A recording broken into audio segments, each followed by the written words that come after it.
오늘의 성경 말씀은 로마서 12장 1절에서 2절입니다.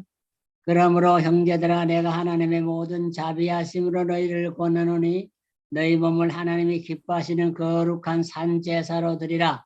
이는 너희의 드릴 영적 예배니라. 너희는 이 세대를 본받지 말고 오직 마음을 새롭게 함으로 변화를 받아 하나님의 선하시고 기뻐하시고 온전하신 뜻이 무엇인지 분별하도록 하라. 아멘. 오늘은 이 말씀을 중심으로 변화받은 삶, The Changed Life, 이광영 목사님 말씀을 전가하실 때에 모두 큰 은혜 받으시기를 바랍니다. 오늘 본문의 말씀은 우리가 너무나도 자주 인용하고 자주 듣는 말씀입니다. 그러나 오늘 이 말씀을 바탕으로 성령님의 인도하심을 통하여서 우리의 삶이 과연 어떠해야 하는가 하는 그와 같은 질문을 해가면서 함께 은혜를 나누기를 간절히 바랍니다. 다시 한번 기도드리겠습니다. 하나님 아버지, 부족한 종이 오늘도 하나님 말씀을 대합니다. 종의 부족함은 주님의 십자가 뒤에 다 숨겨주시고 성령님께서 원하시는 대로 성령의 나팔로 성령님의 도구로만 사용하여 주시옵소서. 예수님의 이름으로 기도합니다. 아멘. 요즘 기독교 통계 자료 분석에 의하면 미국이나 한국이나 기독교인의 수가 해마다 점점 감소되고 있다는 소식들이 들려옵니다. 그 이유를 우리가 여러 가지로 들 수 있겠지만은 우리 한 가지만 우리가 한번 꼽아보라고 이렇게 우리에게 질문을 한다면은 저는 이것은 바로 기독교인들의 삶이 세상의 불신자들에게 좋은 영향을 끼치지 못했기 때문이라고 이렇게 저는 생각을 합니다. 얼마 전 이곳 지역에 있는 한 교회에서 교회의 핵심 멤버들이 자신들이 새로 청빙해서 모신 젊은 목사를 대상으로 자신들의 욕망을 관찰시키기 위해서 법적인 투쟁까지 하다가 세상 법정에서 오히려 망신만 당하고 돌아왔다는 소식을 들은 적이 있습니다. 여러분, 크리스찬이란 말 우리가 너무나도 잘 아는 말씀입니다. 이 크리스찬 말을 처음 듣게 되었던 수리아 안디옥 교회를 우리가 한번 생각해 볼 필요가 있습니다. 이들은 참으로 세상 사람들과 구별된 삶을 보여주었기 때문에 불신자들로부터 크리스찬이라는 명칭을 받게 되었던 것이 아닙니까? 이제 주님 다시 오실 그날이 점점 가까워 있는 이때에 우리 크리스천들의 변화받는 삶을 통해서 지역사회가 변화받는 놀라운 역사가 있어지기를 간절히 바랍니다. 로마서는 로마에 거주하는 성도들을 위해서 사도 바울이 기록한 편지죠. 이 로마 교회는 특별히 예수님께서 승천하신 후 첫 오순절에 그 절기를 지키기 위해서 로마로부터 와서 예루살렘에 머물고 있던 경건한 유대인들이 베드로의 설교를 듣고 회심한 후에 로마로 돌아가서 처음으로 교회들을 세운 것으로 봅니다. 즉 로마 교회는 어떤 특정 사도나 전도자들에 의해서 설립되었다기보다는 많은 디아스포라 유대인들에 의해 설립이 되었다고 할 수가 있죠. 그래서 다른 많은 도시들처럼 로마에 있는 유대인들은 새롭게 등장한 기독교의 가르침을 쉽게 받아들이지 않았을 것입니다. 이러한 가운데 유대인 해당은 기존의 신도들을 많이 잃게 되었을 것이고 이로 인해 유대인과 유대 그리스도인들 사이에는 큰 갈등을 일으키는 그와 같은 요인이 되었으리라고 생각이 됩니다. 또한 이로 인해 끊임없는 분란과 폭동의 원인이 되었을 것이에요. 사도 바울이 이 로마서를 쓸 때 염두에 두었던 청중들도 당연히 유대 기독교인과 이방 기독교인들로 구성된 혼합된 청중이었습니다. 하지만 로마 교회의 주 구성원들은 역시 이방 기독교인들이었기 때문에 로마 교회는 당연히 이방적인 색채를 띨 수밖에 없었습니다. 로마서의 저자인 사도 바울은 이런 로마 교회의 사정을 잘 알고 있었기에 로마서를 크게 두 부분으로 나누어서 기록을 했음을 알 수가 있습니다. 전반부 1장부터 11장까지는 주로 신학적인 문제로 교리적인 면을 다루었는데 무엇을 믿어야 하는가 하는 교리편이에요. 그리고 후반부인 12장부터 16장까지는 실제적인 신앙생활의 편으로 어떻게 우리가 살아야 하는가를 다루고 있습니다. 이를 나무로 비유하면은 전반부는 교리로 뿌리에 해당하고 후반부는 나무 줄기나 가지인 삶을 제시하고 있다고 할 수가 있습니다. 그러므로 오늘 12장 1절에 그러므로라는 이 단어는 1장부터 11장까지의 모든 말씀의 결론이라고 우리는 그렇게 받아들일 수가 있습니다. 즉 예수 그리스도를 믿음으로 의롭게 되며 하나님과 새로운 관계를 맺은 성도들의 삶이 어떠해야 하는가를 제시하고 있다는 것이에요. 그리고 여기 특별히 형제들아라는 이 말씀은 말씀을 받는 모든 사람들을 향한 사도 바울의 간절한 사랑의 표현이라고 할 수가 있습니다. 그래서 사도 바울은 그러므로 형제들아 내가 하나님의 모든 자비하심으로 너희를 권하노니, 또한 2절에 보니까 오직 마음을 새롭게 함으로 변화를 받아 라는 말씀에서 그의 애절한 소원을 가지고 로마 교회 성도들이 변화받기를 간절히 권면하고 있다는 것을 우리는 볼 수가 있습니다. 그래서 오늘 이 시간에는 변화받은 삶이라는 그런 제목을 가지고 함께 은혜를 나누고자 합니다. 성령님의 도우심 속에 귀한 은혜가 이 말씀 속에 있기를 간절히 바랍니다. 그러면 무엇이 과연 변화받은 삶이냐 하는 것이에요. 이는 우리의 몸, 즉 우리의 인격 전체를 거룩한 산제물로 드리는 삶이었습니다. 오늘날 현대인들은 자신들의 몸을 죄악의 도구로 불의의 병기로 사탄 앞에 내어놓고 살고 있는 것이 현대인들, 불신자들의 삶의 모습입니다. 그러나 여러분, 우리 성도들이 변화받은 삶을 살기 위해서는 우리 몸을 거룩한 산제물로 드려야 한다는 것을 우리는 꼭 기억을 해야 됩니다. 본문 1절에서 우리에게 이러한 권고를 하고 있지 않습니까? 그러므로 형제들아 내가 하나님의 모든 자비하심으로 너희를 권하노니 너희의 몸을 하나님이 기뻐하시는 거룩한 산제물로 드리라. 여기서 드리라는 이 말은 본래 구약시대의 제사장들이 제물을 드린다는 그런 의미로 사용되는 단어입니다. 그러니까 우리의 몸을 하나님이 기뻐하시는 거룩한 제물로 드리라는 말씀이에요. 그리고 여기서 거룩하다는 말은 우리가 다 잘 알고 계시는 것과 마찬가지로 단순히 깨끗하다는 그런 뜻보다는 어떤 목적을 위해서 구별이 되었다는 뜻으로 사용이 됩니다. 그렇다면 여러분, 우리들은 과연 우리들의 몸이 구별되었다고 주님 앞에 우리가 고백을 할 수 있겠습니까? 하나님의 거룩한 복음을 위해서 그리고 하나님의 영광을 위해서 우리들의 몸이 바르게 사용되고 있느냐, 그런 질문입니다. 또한 본문은 우리 몸을 산제물로 드리라고 말씀하십니다. 여기서 산제물, living sacrifice라는 이 말은 우리의 삶 전체를 의미합니다. 구약시대에는 제물을 제단 위에 드릴 때 각을 떴습니다. 그래서 죽은 제물과 피 흘리는 제물을 하나님께 드렸습니다. 그러면 우리도 살아있는 제물로 우리의 존재, 우리의 생애 전체를 주님 앞에 바쳐야 하는데요. 우리는 과연 그렇게 우리의 매 시간이나 매 순간마다 하나님의 말씀을 따라 언행심사를 하나님이 원하시는 삶으로 살고 있는가요? 또한 우리 자신의 의지와 결단만으로 이러한 삶을 살 수 있다고 생각이 드시나요? 그렇지 않습니다. 우리는 하나님의 은혜와 자비하심으로만 하나님께서 원하시는 삶을 살 수 있습니다.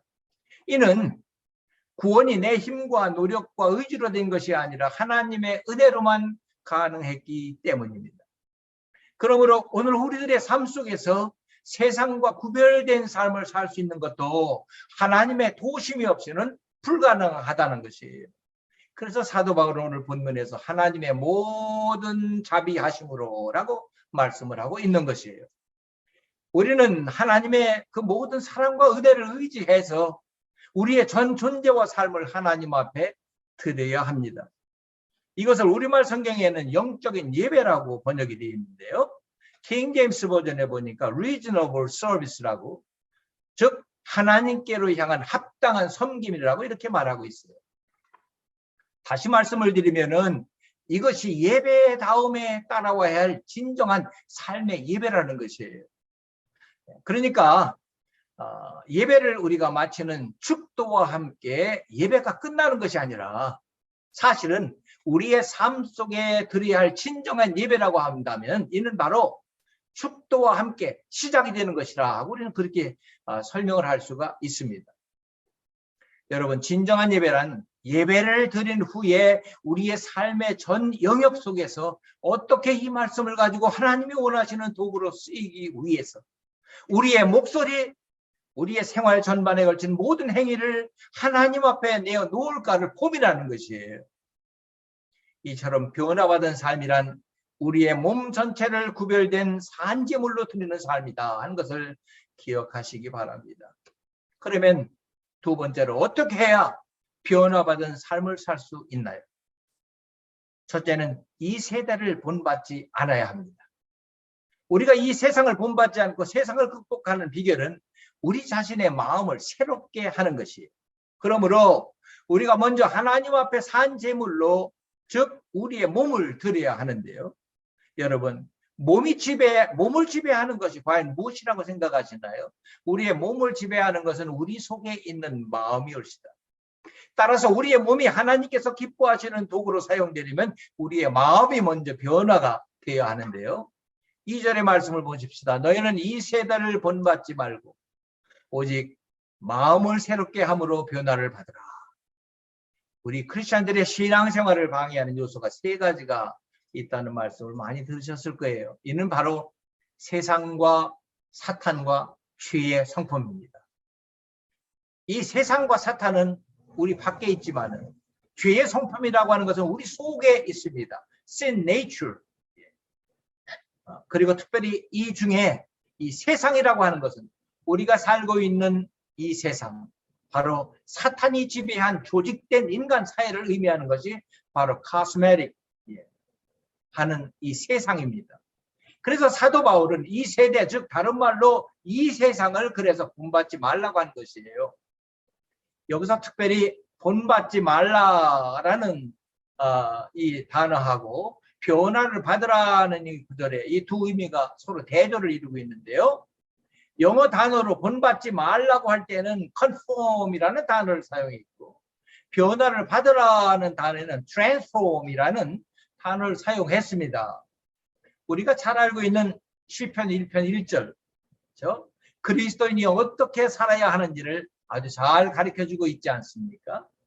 복 있는 사람은 악인의 길을 쫓지 아니하며 죄인의 길에 서지 아니하며 오만한 자리에 앉지 아니하고.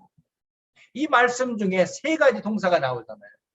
첫째는 악인의 길을 쫓아 걷지 아니하며, walk, 걷는다는 단어가 나오고, 두 번째는 죄인의 길에 서지 아니하며 stand, 선다. 셋째는 오만한 자리에 앉지 아니하고, 즉 sit라는 이 앉는다 하는 이 세 개의 단어가 등장합니다. 여러분, 사람이 걷다 보면은 서게 되고 서다 보면은 주저앉게 됩니다. 그러므로 크리스천들은 처음부터 악인의 길에 서는 것을 거부를 해야 하는 겁니다.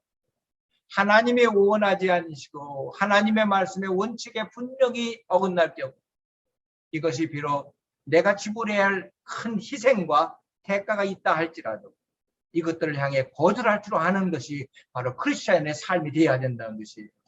그리고 적극적인 마음과 성결한 삶을 추구하는 분들과 많이 교제를 하시기 바랍니다. 이는 그들과 서로 우리가 만나기만 하면 서로의 신앙에 큰 기쁨과 자극을 받게 해주기 때문에 그렇습니다. 또한 우리의 삶 가운데 매일 좋은 찬양 많이 들으시고 또 영감이 가득한 찬양이나 간증, 그리고 아름다운 복음 찬송들을 많이 들으시고요. 그러면 주님께서 그 가운데 우리의 마음속에 하나님의 놀라운 능력을 충만히 채워 주시게 됩니다. 사실 제가 제 신앙생활하면서 제가 체험하고 있는 바를 하나 소개를 해드리려고 합니다. 실제로 우리의 매일매일 우리의 삶의 변화를 가져오게 하는 귀한 도구는 사실 보니까 하나님과의 개인적인 관계 형성을 이루게 하는 매일 큐티더라고요. quiet time. 그래서 하루의 일과를 먼저 매일 큐티로 시작을 하는 것이에요. 마음문이 열릴 때까지 찬양을 계속 부릅니다. 그런 다음에 주어진 말씀의 내용을 관찰하고 연구와 묵상을 통해서 객관화된 본문의 의미를 나와 연결을 시켜서 그 묵상한 말씀으로 내 인격과 삶을 조명합니다. 그리고 내 삶에 구체적으로 적응할 수 있도록 정리한 후에 이를 하루의 삶 속에 결단하는 기도를 드리고 그와 같은 마음으로 이 세상을 본받지 않는 하루를 보내려고 하나님 앞에 애쓰고 노력할 때 이를 통하여 놀라운 삶의 변화가 이루어진다고 저는 생각이 듭니다. 둘째로 우리가 변화받은 삶을 살려면 하나님의 뜻을 올바로 분별을 해야 됩니다. 본문 2절을 다시 한번 보겠습니다. 너희는 이 세대를 본받지 말고 오직 마음을 새롭게 함으로 변화를 받아 하나님이 선하시고 기뻐하시는 온전한 뜻이 무엇인지 분별하도록 하라. 온전하신 뜻이 무엇인지 분별하도록 하라. 여러분, 우리의 삶의 출발점은 우리의 하나님의 뜻을 분별하고 사모하고 즐거워하는 것에 있다고 저는 생각이 됩니다. 내 의지가 하나님의 뜻을 향하여 초점을 맞추도록 해야 한다는 말씀입니다. 마음이 새로워지는 열쇠는 무엇이에요? 의지입니다. 그러므로 마음이 바꾸어지려면 의지의 변화가 또한 이루어져야 합니다. 인간의 딜레마는 바로 우리의 의지가 마음대로 되지 않는 데 있다고 생각이 듭니다. 왜냐하면요, 우리가 하나님의 은혜를 힘입어 영의 구원을 받았지만은 우리의 타락된 인격은 하나님의 말씀과 성령님의 도심을 힘입어서 매일매일 순간순간 극기의 노력을 하지 않는 한 그대로 우리 속에 남아있기 때문에 그렇습니다. 그래서 우리의 삶 속에 날마다 갈등을 일으키고 있어요.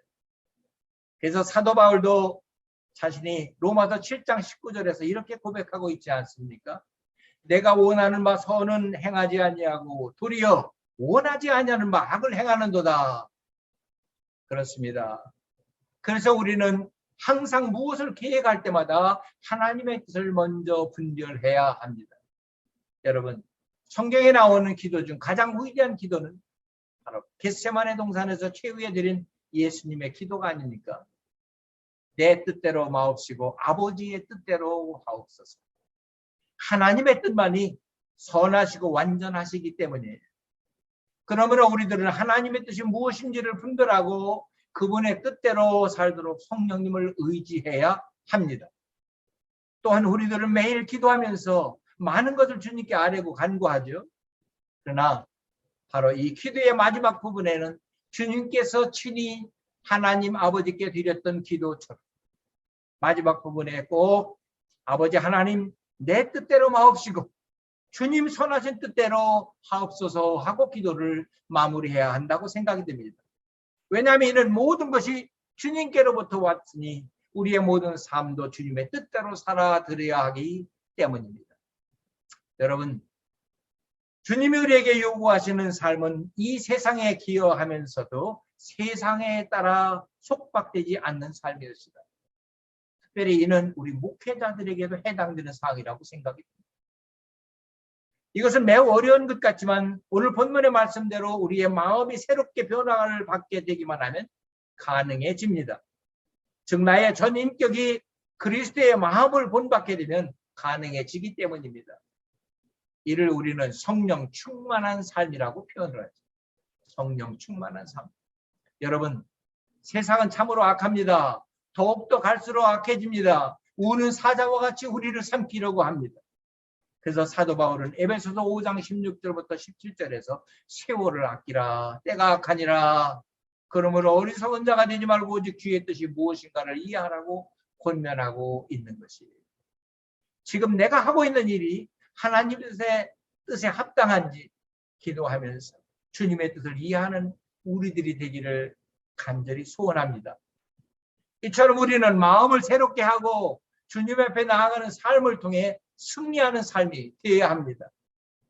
또한 데살로니가전서 5장 16절 이하에 있는 말씀처럼 항상 기뻐하라, 쉬지 말고 기도하라, 범사에 감사하라. 이것이 너희를 향하신 하나님의 뜻이라는 말씀을 기억해야 합니다. 그러면 이 하나님의 뜻을 이루어 드리려면 어떻게 해야 할까요? 우리의 몸을 주님이 기뻐하시는 구별된 산 제물, living sacrifice로 드려야 합니다. 그리고 날마다 우리의 마음을 새롭게 해서 변화를 받고 우리의 의지를 하나님의 의지로 바꾸어야 합니다. 그럴 때만이 항상 기뻐하고 쉬지 않고 기도하며 범사에 감사한 삶을 살 수 있게 되는 것이에요. 결론의 말씀을 드립니다. 우리가 변화받은 삶을 살아가려면 구별된 산 제물로 내 자신을 드려야 한다고 우리가 말씀을 함께 상고했습니다. 또한 그러기 위해서는 이 세상을 본받지 말고 하나님의 뜻을 분별하는 우리들이 되어야 한다는 말씀을 드렸습니다. 이제 오래전에 플로리다 마이애미 법원에 있었던 한 실화를 여러분들에게 소개하면서 말씀을 마칠까 합니다. 지난 2015년 6월 플로리다주 마이애미 데이드 카운티 법원에서 한 남자가 절도 혐의로 기소가 되어서 법정에 섰습니다. 그는 49세의 흑인으로 이름은 아터 부스라는 사람이었어요. 강도를 저지른 뒤에 차를 몰고 도망가다가 경찰에 체포되어서 이제는 모든 것을 다 체념한 듯 법의 처벌만을 기다리고 있는 그였습니다. 법정에서 그를 기다리고 있던 민디 글레이저 담당 판사는 아더 부스를 유심히 쳐다봅니다. 그리고 이렇게 질문합니다. 부스, 질문을 하나 해도 될까요? 하고 말을 꺼냅니다. 예, 그는 네 판사님이라고 대답을 하자 이 담당 판사는 이렇게 질문합니다. 혹시 노틸러스 중학교에 다니셨나요? 하고 질문을 합니다. 이 질문을 받은 피고인은 담당 판사를 바라보다가 너무나도 깜짝 놀랍니다. 오 마이 갓, 오 마이 갓 하며 깜짝 놀랍니다. 이들은 30년이 지나서 이 법정에서 담당 판사와 피고인으로 만난 중학교 단짝 친구였습니다. 이때 담당 판사는 이렇게 말을 꺼냅니다. 나는 항상 궁금했는데 여기서 보게 되어서 참으로 유감입니다. 당신은 정말 착한 학생이었지요. 당신은 반에서 나에게 항상 친절했고 우리는 함께 풋볼 게임도 했었죠. 그래서 당신은 모든 아이들의 우상이었죠. 이처럼 그는 공부도 잘하고 친절했던 이 아터 부스. 근데 그는 고등학교 때 잘못된 선택으로 도박과 마약에 빠져서 교도소를 들락거리기 시작했습니다. 그리고 모두의 예상과 다른 삶을 살게 되었던 것입니다. 검은 유혹을 뿌리치지 못한 그 한 번의 선택으로 사랑하는 사람들의 가슴을 아프게 하는 삶을 그는 살았던 것이에요. 이후에 글레이저 판사는 다시 말문을 엽니다. 세월이 이처럼 흐른 것이 슬프네요. 글러 행운을 빕니다. 이 위기를 잘 극복하고 지금이라도 올바른 삶을 살기를 간절히 바랍니다. 하는 말을 합니다. 자신의 잘못된 선택을 후회하는 아서 부스에게 다시 갈림길에 섰을 때 올바른 선택을 할 수 있도록 글레이저 판사는 애정어린 조언을 해준 것이에요. 그 후 10개월의 모든 복역을 다 마치고 나온 아서 부스. 그는 그 글레이저 판사의 조언대로 가족을 돌보고 누군가를 돕는 삶인 사랑하는 사람들이 기대했던 삶을 선택할 수 있게 되었다고 합니다. 여러분, 우리 모두는 내가 선택한 결과로 오늘 그리고 내일 모레를 살게 될 것입니다. 모쪼록 내가 원하는 대로가 아니라 그리스도인의 참다운 변화된 삶이라고 하는 것은 하나님의 뜻을 이루어드는 삶이었죠. 그런 까닭에 내가 원하는 대로가 아닌 하나님의 뜻을 이루는 바른 선택으로 우리의 남은 생애를 살아가시는 우리 모두가 되시기를 주님의 이름으로 간절히 축원합니다. 기도하겠습니다. 사랑의 아버지 하나님, 진심으로 감사합니다. 부족하고 연약한 저희들을 하나님의 말씀을 통하여 바르게 깨우쳐 주심을 진심으로 감사합니다. 참으로 변화받은 삶이란 우리 자신을 매일매일 구별된 산제물로 드리게 되는 것을 다시 한번 깨우쳐 주심을 감사드립니다. 또한 이와 같은 삶을 살기 위해 이 세상과 타협하지 아니하고 이 세상을 본받지 아니하며 항상 하나님의 뜻을 분별하는 우리들이 되어서 이와 같은 바른 선택으로 주님께서 기뻐하시는 삶을 살 수 있는 저희들이 되도록 도와주시고 함께하여 주시옵소서. 남은 우리의 모든 생애가 주님 앞에 부끄러움이 없는 생애가 되게 하시고 하루하루의 바른 선택을 통하여 하나님 마음을 기쁘게 해드리는 복된 삶이 지속되도록 인도하여 주시옵소서. 귀한 말씀으로 은혜 받게 하심을 다시 한번 감사드리며 우리 주 예수 그리스도의 이름으로 간절히 기도 올리옵나이다. 아멘. 아멘.